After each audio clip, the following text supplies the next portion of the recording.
Hi everyone, welcome to the Week 8 online lecture. If you're watching this during the Week 8 session, you're likely aware that we do not have class on Monday, November 11th, so hopefully you're not on campus trying to figure out why no one's there. I want to use today to really briefly follow up on the online lecture from last week. If you've not yet watched the last lecture, I recommend that you stop this recording and go on to the Week 7 lecture and watch the video or read the PowerPoint slides because it will provide you some context of what we're talking about today, which is reading as a form of learning and the ways in which you can read most effectively, which will inherently cause you to learn more effectively while you're reading. I want to start off following a question that someone got about messages on Moodle. So when you sign on to Moodle, you will be sent to a front page where the top box will list all of your courses. And this is where sometimes you'll see down here in the bottom a little pop-up block that says you have a new message from someone. You can either click on that message or you can click on My Profile here on the left-hand corner and then Messages. And that is where the list of messages will show up. I'm pretty regularly checking mine because they get sent automatically to my email address. If you're not checking your student email, you're also likely very much missing those messages, so do check your student email. They should be forwarded to that. They might not. They should be. I also want to just point out here in the online lecture section, a quick reminder of some things we've been talking about. So far, we started off the class with learning styles. We went into time management, SMART goals, using your resources, getting engaged with those resources, taking notes during class and while you're reading, the mental processes of the brain, information literacy, which was library instruction. We were in the class 2 Mondays in a row in the library. If you missed those, you missed some pretty good information. There was a lot of great research information there. Week 6, we talked about how you process information and how you critically think. We just finished our lecture on memory and reading as a form of learning, and today we're talking about how to improve your literacy skills. I'm going to give you a sneak peek in the last 2 weeks of class. Week 9, we're talking about exams, both how to prepare for exams and also how to take exams and how to reflect after you've taken an exam to prepare for the next. So that will take up both the face-to-face lecture next week and also the online lecture.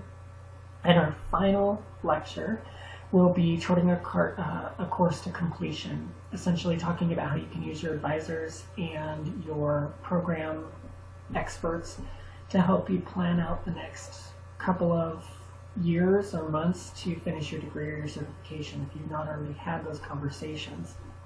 This is probably one of the more important sections of college success skills and also one of the reasons I chose to put it at the very end of this particular class, because I didn't want you to be focused so much on the end goal that you weren't able to focus on the individual steps you have to take to get there, which is what this class is all about. Alright, so improving your reading skills. This should be a pretty quick lecture since the online lecture last week really introduced you to the concept of reading, not that you were unfamiliar with it to begin with. So today we're going to talk about, really briefly, just a reminder about memory and processing information. We'll review very briefly why reading is valuable, and then we'll talk about some tips and tricks to improve your reading. Should be pretty quick and easy. Alright, so memory. Memory is where we take in data and process it into information only for the purpose of retention of that information, meaning it's in our brain, ingrained in our brain, something that we can remember and recall. It does not necessarily imply that we're critically thinking about or learning that information, or that we're constructing knowledge as a result of it, okay? So it's the process through which your brain takes in new data, translates into information, and retains the information. So it's useful when there's something that you have to know, but you may not necessarily use right away. it's also a critical part of survival. So you have an inherent ability to memorize information. It may not be as strong as you would like, but it's there and it's a part of your natural processing of your brain. There's another piece of memory that I didn't talk about that I think is valuable to bring up, and that's the concept of association. You remember in class when I was talking about how you can connect those synapses in your brain, those brain cells, through links in information? It's called association. It's the process of connecting things that seem totally separate with a common theme. Okay. In StrengthsFinder, if you've ever taken StrengthsFinder, it's this book that's really, really great, and I love it. It's about $12 to $15. I think you can buy it in the bookstore. But essentially, Tom Rath, the author, defines 30 some odd, I think 32, 36 strengths that everyone has in some way, shape, or form. And then he gives you a little card in the back of the book that you can cut open and get a code and take an online little quiz, sort of like you did for learning styles. And after you take the quiz, he will give you your top 5 strengths. And your top 5 strengths are essentially skills that you have innately learned over the course of your life, that you've learned so well that you are apt to become experts in those areas. And one of the strengths that I find most related to the concept of association and memory is the concept of connectedness.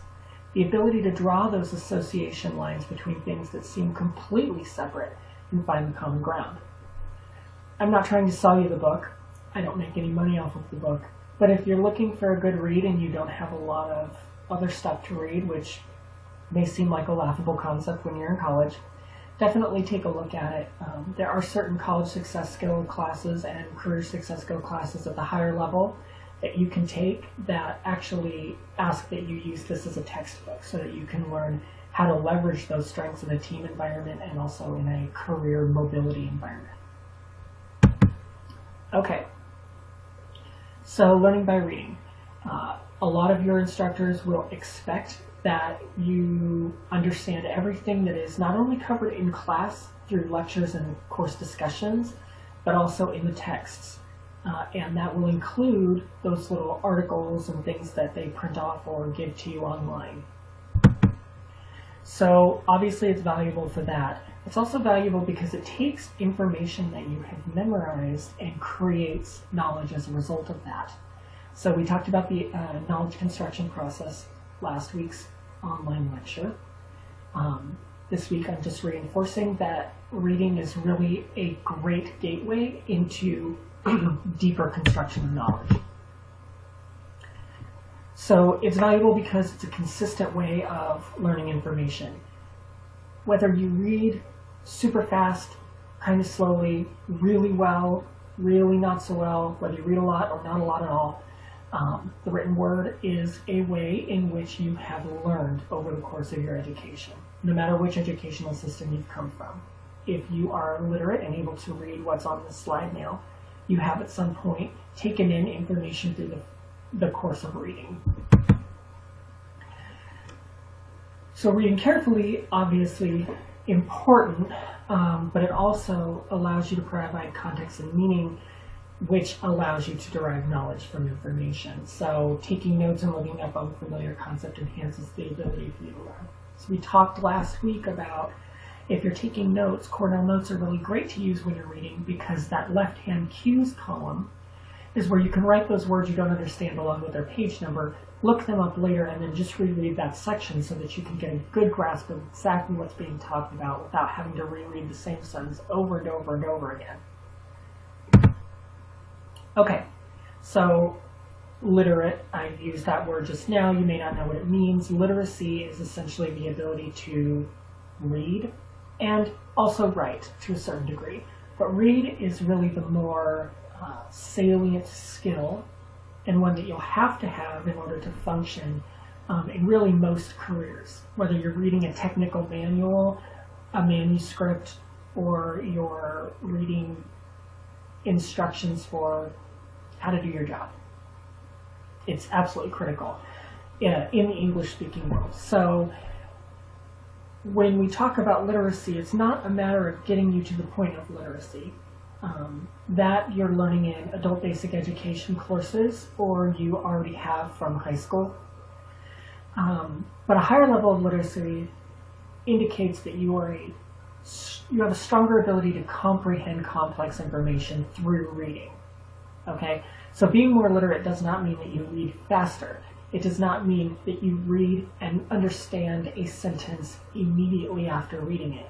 It means that over the course of reading information in its context, you have a stronger ability to draw those association lines between different concepts that are being talked about in the text. You can enhance your literacy through practice. The more you read, the better you get at it. That's just the bottom line. And that is a reinforcement of repetition, or the principle of repetition in memory development. You are ingraining in your brain the ability to memorize different words and how they fit together in structured sentences, and you are then able to interpret those sentences more easily over time. Reading comprehension, though, it's not always associated with memory. Sometimes it's much more associated with critical thinking.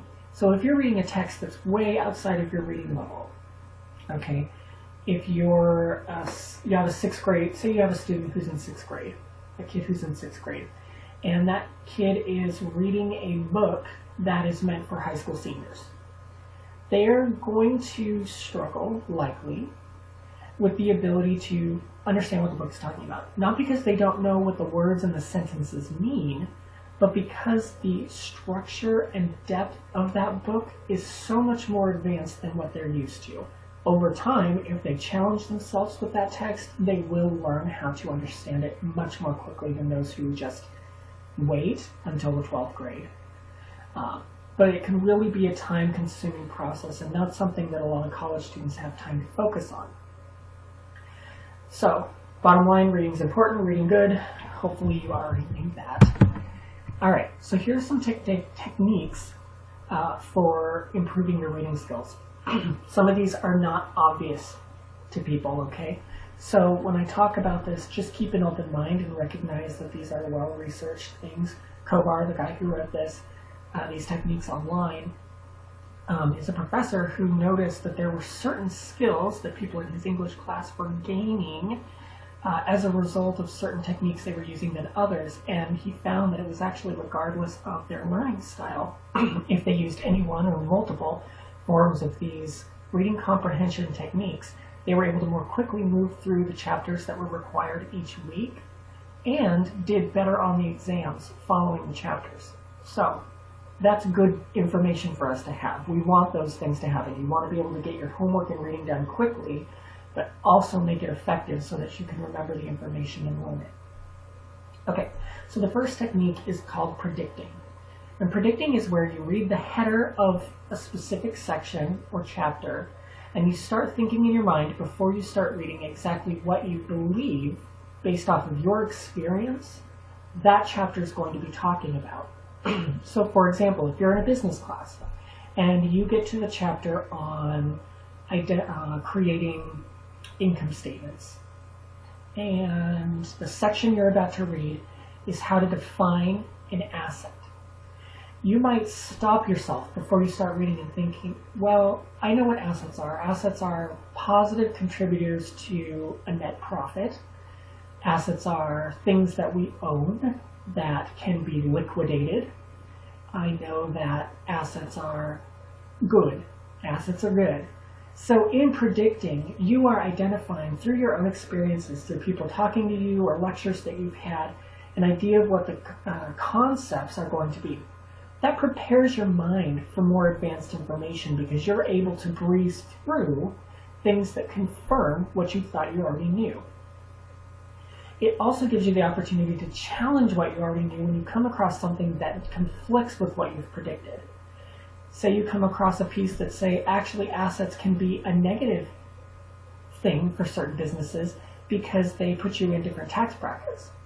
And now you've just come into contact with a situation where you've already thought in your mind that assets are good, and now the book is telling you sometimes assets are not good. And it causes you to pay more attention to that section because you know that's something you didn't know before. So predicting, good, does not take a lot of time, just causes you to have to reflect a little bit before you actually start reading. The next technique for improving your reading is to chunk information or to summarize it. Some people consider this skimming. I don't like that word necessarily, but it helps you get through information quickly and focus on what you know is most important. Chunking is essentially where you take a text, you go through, you find a header, and then you look at the first couple sentences or the last couple sentences of every paragraph and identify what that paragraph is talking about and think in your mind about whether or not it's really important to know that. This helps you in situations where your class goes through a lot of information that only tests you on a small amount and you know what that small amount will be. Chunking also is really good when you're taking Cornell notes because you're able to chunk information by topic. And it's really good if you highlight in your textbook. If you've bought your textbook and you choose to do any highlighting or taking notes in the actual margins of the textbook, chunking is a great way to consolidate that information so that your entire textbook isn't covered in highlight marker. Chunking is not effective if you are expected to know everything in your book. If you're expected to know everything and or anything in that book, chunking will only reduce the amount of information that you focus on. It will not allow you to learn everything. Okay? Post-reading review is essentially another form of taking Cornell notes, but it's specific to reading. So you divide up a piece of paper, and on the bottom, this time, unlike taking Cornell notes, rather than taking the actual notes, on the bottom of the paper you're writing a summary of what you read. So you read the section on assets, so you're going to write assets for income statement for business class on the bottom. That way, again, when you're reviewing your notes, you know exactly what that piece of paper is covering. On the left-hand side, which will be a larger margin than the 2.5 inch margin that we talked about for Cornell notes, you're going to write why you think what you read was important. So you know they talked about income statements, and now you're writing, it was important because this, this, and this. Simple enough. Now on the right-hand margin, you're going to write how the author came to the conclusion about why that's important. So this is where you're including statistics, facts and figures, dates and times, historical figures and names, locations, study topics, things that support why that's important, which support that particular topic's argument. Make sense? This is good if you have an exam on a text or a section of a text. Another form of reading comprehension technique that I think is best to use in tandem with any one or multiple ones of the ones we've talked about is to describe what you've already read. That's really great for interpersonal learners who have a study group in a class that's very focused on the textbook, because you can go through and say, I predicted this, I actually read this through chunking and doing my post-reading review, and now I'm going to describe to someone else, or to myself if I'm an interpersonal learner, what I just read. Assets are important because they add to the net profit of any company on the income statement, but they can be challenging because they also increase tax obligations. There you go. Draw a mind map. So a mind map, which I will draw for you, an example. It's a pretty nifty way of visually representing what you've read. And you can do mind mapping as you're taking notes instead of Cornell notes or any other kind of note, or you can do mind mapping afterwards as a post-reading review. Okay? So a mind map is where you take a sheet of paper and you draw a circle or a square or something in the middle of the paper and you write the topic. So for this chapter that we're pretending we've read, it's income statement assets. Okay, income statement assets. Now from that, you're going to go through the text or your notes and draw a line indicating each major point that the author came to. So assets are important because increase profit. Assets are important because increase taxes. Income statements and assets are important because IRS regulations. Okay? So these are things that the author is talking about when we're reading about income statement assets that we know are important supporters to this topic. From each of these, you're going to write pieces that support why that supports this. So here, the IRS tax laws, okay, are written by the IRS, which support income taxes. The IRS government agency, so maybe the author talked about exactly what the IRS is. This is a really great, fun visual way to represent how everything in the text relates to one another. It's also great if you find a section where an increase in profit is a result of tax law. You can draw another connector. This will be sort of what your brain is doing, sort of a visual representation of what your brain is doing as it's learning about all the different aspects of income statements when you're reading about income statements. So mind maps are great. Mind maps are something that you probably learned about in elementary school for brainstorming. And they're actually pretty academic. They're a great way not only to brainstorm ideas, but also to take ideas that already exist and summarize them. So that was our very quick, short, brief review of reading. You are all in some way, shape, or form able to read, and that's sort of a requirement in college once you're at a college level class like CSS 100. If you feel that you need more help or guidance in reading, the library is a great resource for you. So is the Writing Center in Hodson Hall. And if you really feel like you need to take a class to focus on your reading skills, I really recommend talking to the Adult Basic Education Department and seeing what they have available. Some of those classes that are below college level can be taken for free depending on your specific needs and your specific situation. And they're just a great way to prepare you for the more intense rigor of English classes, sociology classes, economics classes, things like that. That's all I've got for you today. I look forward to seeing you the week of week 9 for our second to last face-to-face class. That's all we've got. Have a wonderful day, everybody.